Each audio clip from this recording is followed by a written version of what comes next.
Hi and welcome to Conversations with Robyn. Today's program, I promise you, is going to be a beauty. I'm here with Dr. Eric Pearl, and prior to starting the filming, I said to Eric, how would I introduce you? How would I introduce you, Eric? From your mouth. And that's our show for the day. I like it, I like it, I like it. Okay.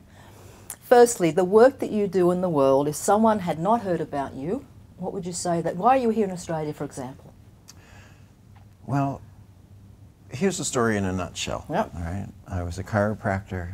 In my 12th year of practice, a few weird things happened. I woke up one night, a lamp next to my bed turned itself on. I can't tell you how uncomfortable a feeling that is, so let's just say I got up very bravely with a knife, a can of pepper spray, and my Doberman pinscher, and went hunting. I did. And you know what? Do you know Dobermans? They're not the watchdogs we think they are. First of all, I'm getting up quietly to see who's in the house. And so she thinks it's a game and she starts galloping around. By the time I hush her down to let her know something serious, she's behind me, nudging me forward first, so this is not good. But anyway, I looked around the house for about 20 minutes. I knew someone was there, and eventually it dawned on me that I also would never be able to find them. So I went back to sleep. I went into work on Monday.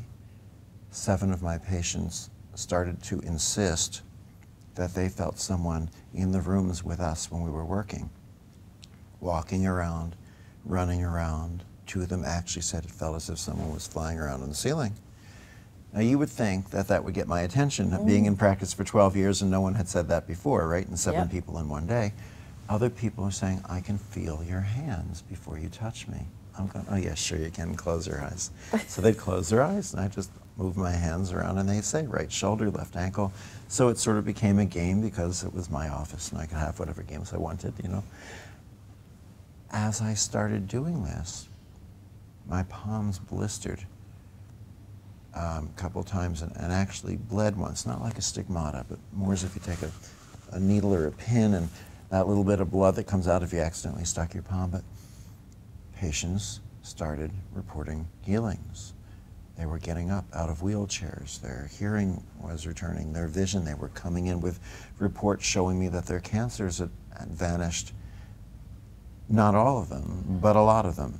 Enough of them so that we knew something real was going on. And they started saying to me, what did you do? And I said, nothing, and don't tell anyone, which went over about as big as Nancy Reagan just saying no to drugs. You know, so everyone started coming and going, I'll have what she had.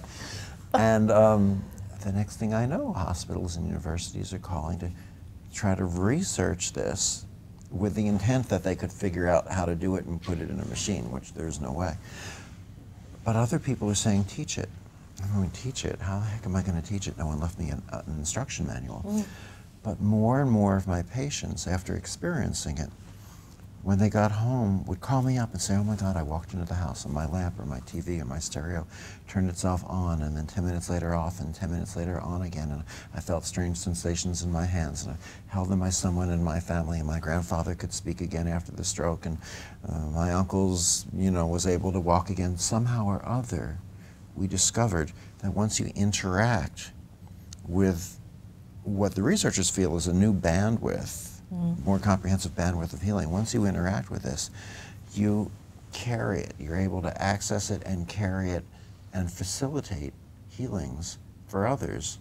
All we really do is not exactly teaching how to heal at the seminars. It's not teaching healing. It's more the healing gift becomes communicated to you from the interaction, and then we sort of just teach you how to utilize it. Sort of like gifting a child, you know, a toddler in a high chair with an eating utensil. The gift is immediate. You just spend a little while teaching them that it's not a drumstick and it's not a slingshot. Okay, so let's go back to where your clients started to share what happened when they went home. Given this was the beginning of this part of your life's journey, what went on for you in your head when you heard this? That's not really the beginning. That's part of the beginning, but there are so many beginnings with this. What went on in my head? When excitement. before you understood about the reconnection? I don't know that we'll ever fully understand about what the reconnection is. Mm-hmm. Certainly back there in the beginning, though, when you started to get this new feedback. From the moment that I woke up to find my lamp had turned itself on, a lamp I had for 10 years, which never did that before, Mm-hmm.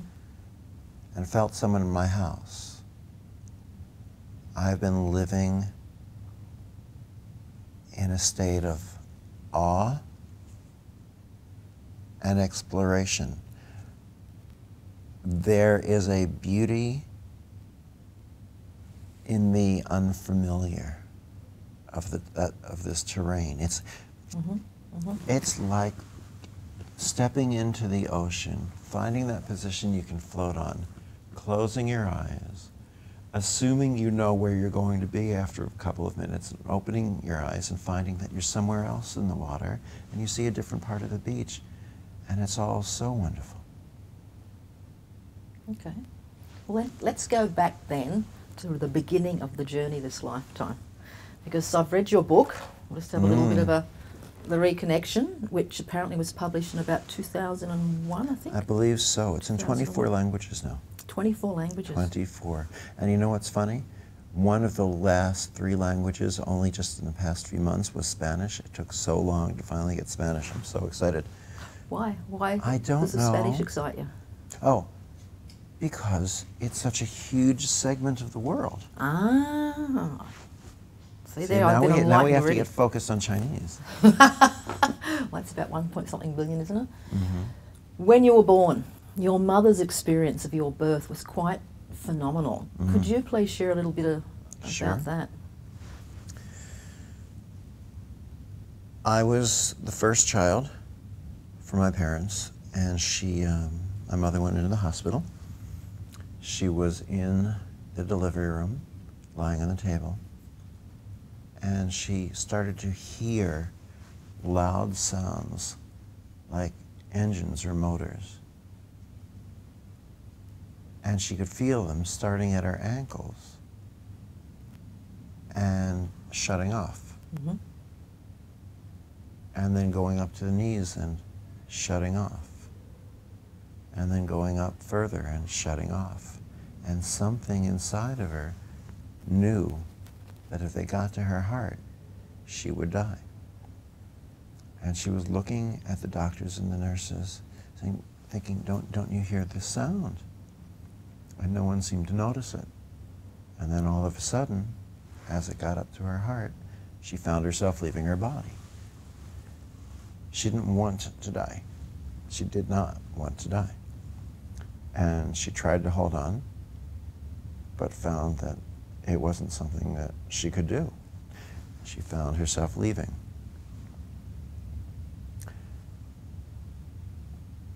She